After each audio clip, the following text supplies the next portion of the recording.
اللہ رب العالمین نے ہمیں پیدا کیا ہے اور ہمیں اللہ رب تبارک و تعالیٰ نے ایک دھڑکتا ہوا دل عطا کیا ہے، اور اس دل میں اللہ تعالیٰ نے بہت ساری اس کی خصوصیات، اس کی کمزوریاں، اس کی بیماریاں اور اس میں اچھائیاں اور برائیاں جو لگتی ہیں اس کو، یا اس سے جو چیزیں پیدا ہوتی ہیں، جو ارادے، جو قصد، اس کی تفصیلات کتاب و سنت کے اندر بتا کر کے ہمیں آگاہ کیا گیا ہے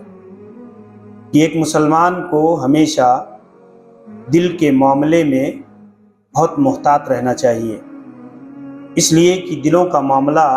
بڑا نازک ہوتا ہے اور یہ بہت معمولی چیزوں سے متاثر ہو جاتا ہے۔ اگر انسان اس کی نگرانی نہ کرے، اس کو کتاب و سنت کی تعلیمات کی روشنی میں انسان اس کو خیر پر، بھلائی پر، نیکی پر آمادہ نہ کرے، تو شیطان کی آماجگاہ بن جاتی ہے یہ، اور شیطان بہت آسانی سے ہمارے دلوں کو معصیت اور گناہ کی طرف پھیر لیتا ہے۔ اس کی بنیاد پر اللہ رب العالمین نے، آپ دیکھیں، یہودیوں کے باب میں جا بجا قرآن مجید کے اندر بیان کیا ہے۔ اللہ تعالیٰ نے کہیں کوئی معجزہ ظاہر کیا، اور اس معجزہ کو دیکھنے کے بعد جب یہود نے انحراف کیا، اس کو تسلیم کرنے کے بجائے اس سے انکار کا رخ اختیار کیا،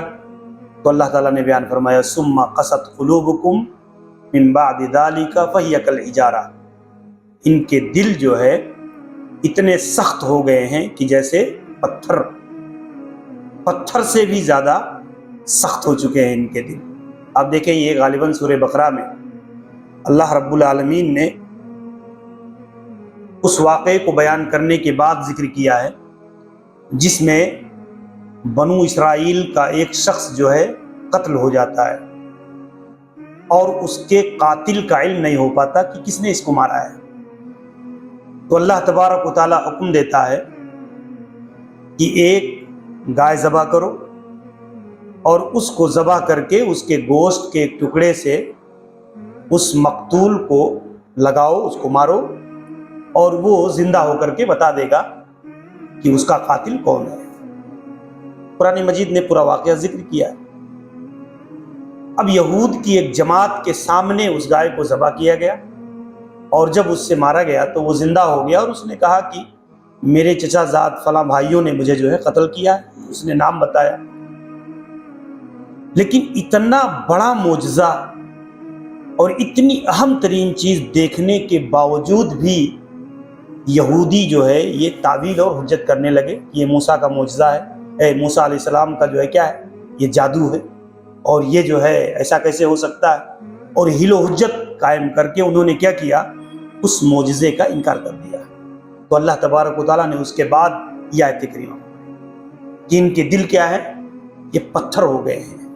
حق و ہدایت کو، اللہ تعالیٰ کے براہین کو، اس کے دلائل کو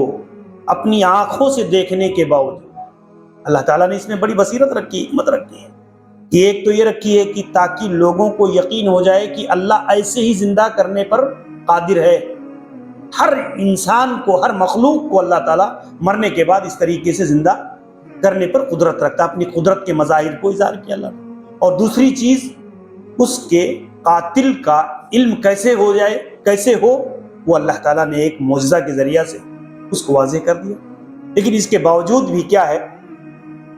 دلوں کی سختی کا معاملہ بڑا عجیب ہوتا ہے، اور جب انسان کا دل پتھر ہو جاتا ہے، سخت ہو جاتا ہے، تو آپ دیکھیں گے